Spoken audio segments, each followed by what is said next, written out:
সন্ধ্যা ৭টার দিকে BNP chairperson Begum Khaleda জিয়ার স্বাস্থ্যের খোঁজখবর নিতে রাজধানীর এভারকেয়ার হাসপাতালে যান প্রধান উপদেষ্টা মোহাম্মদ ইউনূস।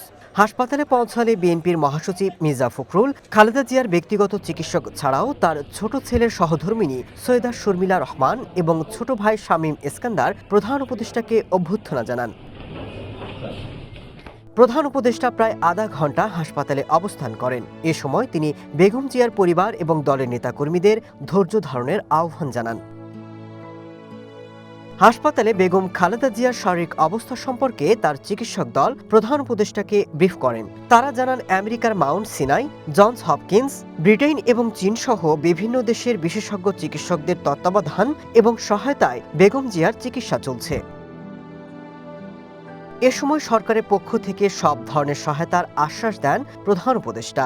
একই সাথে তিনি দেশবাসীর কাছে বেগম খালেদা জিয়ার আরোগ্য কামনায় দোয়া এবং প্রার্থনার আহ্বান জানান। Masud Rana, one news, Dhaka.